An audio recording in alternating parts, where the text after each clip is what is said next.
میں پیسے دوں گا چل کہ ٹھیک آپ آگے ہو گئے. پیچھے سے صحابہ ہے، ان کو نہیں خبر کہ یہ سودا ہو چکا ہے. انہوں نے بدو کو گھوڑے کی قیمت لگا دی بہت زیادہ. وہ اس کی نیت بدل گئی. وہ کہنے لگا یا رسول اللہ یہ گھوڑے کے پیسے دو اور گھوڑا لے جاؤ ورنہ میں گھوڑا آگے بیچتا ہوں. آپ نے کہا اللہ کے بندے ابھی تو تیرے ساتھ طے ہوا تھا کہ مدینے میں چل کے پیسے دوں گا. کہا نہیں مجھے نہیں پتا، ابھی پیسے دینے تو دے دیں ورنہ میں گھوڑا بیچتا ہوں. تو آپ نے کہا تو اپنی بات سے پھر رہا ہے. وہ کہنے لگا کوئی گواہ لائیں کہ میں نے یہ بات آپ سے کی ہے یا آپ نے مجھ سے کی ہے. تو اس وقت گواہ تو تھا کوئی نہیں، صرف آپ دونوں تھے. تو سارے لوگ بھی اکٹھے تھے. تو ادھر میں حضرت خزیمہ بولے یا رسول اللہ میں گواہی دیتا ہوں کہ آپ نے یہ بات کی ہے کہ مدینے جا کے پیسے دوں گا. تو آپ نے فرمایا تو کیسے کہتے، تو موجود نہیں تھا. کہ یا رسول اللہ جب ہم نے آپ کو سچا مان لیا تو آپ کی ہر بات کو سچا مان لیا. میں گواہی دیتا ہوں آپ نے کہا. تو آپ نے کہا آج کے بعد خزیمہ جس کیس میں پیش ہوگا یہ اکیلا 2 کے برابر گواہ ہوگا. یہ 2 کے برابر اس کی گواہی ہوگی. یہ واقعہ نے قرآن کی ایک آیت کو بچا لیا. اس واقعے نے قرآن کی ایک آیت کو بچا لیا. ابوبکر صدیق رضی اللہ عنہ نے حکم دیا کہ قرآن جمع کیا جائے، کیونکہ یمامہ کی جنگ میں 700 حافظ قرآن شہید ہوئے. تو ان کو خطرہ ہوا کہ اگر ایسا ہوا تو سارا قرآن ضائع ہو جائے گا. تو زید بن ثابت سے کہا قرآن لکھو. تو زید بن ثابت نے 2 شرطیں لگائیں. ایک اس آیت کا کوئی حافظ موجود ہونا چاہیے، اور ایک وہ آیت کم از کم 2 آدمیوں کے پاس لکھی ہوئی ہونی چاہیے. صرف حافظ ہونا بھی کافی نہیں اور ایک کے پاس لکھا ہوا ہونا بھی کافی نہیں. کم از کم 2 آدمیوں کے پاس وہ آیت ہونی چاہیے لکھی ہوئی، اور کسی کو وہ یاد ہونی چاہیے. تو وہ جمع ہو گیا سارا قرآن. سورت توبہ کی آخری آیت جو اتنی خوبصورت آیت ہے، ہر دوسرے تیسرے بیان میں وہ میرے بیان کا حصہ بنتی ہے. لقد جاءکم رسول من انفسکم، میرے نبی کی تعریف ہے. عزیز علیہ ما عنتم حریص علیکم بالمؤمنین رؤوف الرحیم فإن تولوا فقل حسبی اللہ لا الہ الا هو علیہ توکلت وهو رب العرش العظیم. بہت خوبصورت تعریف کی اللہ نے اپنے نبی کی، بہت خوبصورت. اللہ نے اپنا نام کبھی کسی کو نہیں دیا اپنے نام، لیکن اللہ کا اپنا نام ہے رؤوف الرحیم. اللہ نے یہاں اپنے نبی کو بھی فرمایا رؤوف الرحیم، بہت عالی شان. تو یہ آیت حافظ تو بہت تھے اس کے، لیکن کسی کے پاس نہیں ملی سوائے حضرت خزیمہ کی. صرف ان کے پاس تھی اور کسی کے پاس نہیں تھی. تو زید نے کہا میں یہ آیت نہیں لیتا.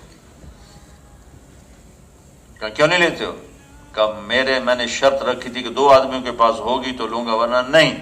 وہ کہنے کہ مجھے جانتے ہو میں کون ہوں؟ کہاں جانتا ہوں. وہ بھول گیا پچھلا واقعہ، ان کو یاد نہیں. زید کو ارے میں خزیمہ بن ثابت ہوں، میری گواہی 2 کے برابر ہے، میں 1-2 کے برابر. ہاں بھائی ہاں بھائی ہاں لکھا اس کو. تو ہمارا مین جہالت یہ نہیں کہ ہمیں شریعت کے حلال حرام یہ جتنے پاکستانی شراب بیچ رہے ہیں ان کو کوئی نہیں پتا کہ شراب حرام. یہ جو ڈرگز بیچ رہے ہیں، میں ابھی پریسٹن جیل میں گیا تھا، ہمارے پاکستان بچے ڈرگ میں پکڑے بیٹھے ہیں، تو ان کو نہیں پتا کہ ہم نے حرام بیچا ہے. وہ جس نے حرام کیا ہے اس کو نہیں جانتے. وہ جس نے کہا حلال کماؤ اس کو نہیں جانتے. جس نے کہا جھوٹ نہ بولو اس کو نہیں جانتے. جس نے کہا سچ بولو وہ اس کو نہیں جانتے. جس نے کہا حرام کے قریب نہ جاؤ وہ اس کو نہیں جانتے. اگر جانتے تو پھر یہ تھوڑا کرتے، جانتے نہیں ہیں. ایک صحابی شراب لے کر آئے ملک شام سے، سارا پیسہ شراب خرید کر لائے. مدینہ پہنچے تو پتہ چلا شراب تو حرام ہو گئی. تو اٹھے اور مشکیزیں پھاڑنے لگے. وہ مشکوں میں شراب ہوتی تھی. تو کسی نے کہا کہ مجھے نمک ڈال کے سرکہ بنا دے، سرکہ بن جائے گا، بیچ دینا. انہوں نے کہا میری ایمانی غیرت کہتی ہے کہ بس اللہ نے کہا نہیں تو نہیں. سارے مشکیزیں پھاڑ کے پانی میں بہا دیے کہ وہ جانتے تھے کہ کہنے والا کون ہے.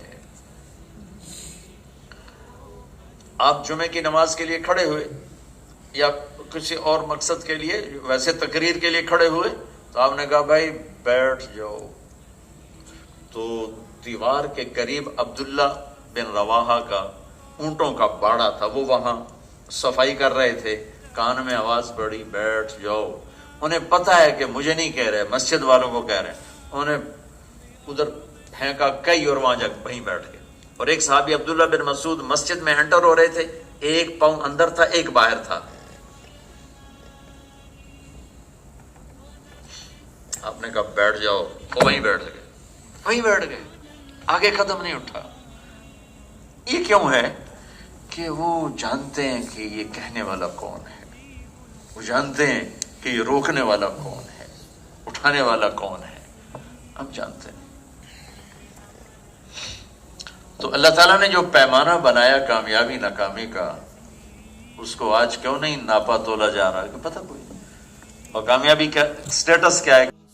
آگے پیچھے میرے لوگ ہوں، مجھے سلام ہوں، میرا بڑا سٹیٹس ہو تو میں سکسیسفل لائف ہے میری۔ میرے اللہ نے ایک جملے میں بتا دیا، من یطع اللہ ورسولہ فقد فاز فوزا عظیما۔ کہانی مکا چھڑی ایک جملے سے کہ میرے اولڈن والے بندو، پیارے بندو، جس نے اللہ کی مان کر زندگی گزاری اور اس کے حبیب کی مان کر زندگی گزاری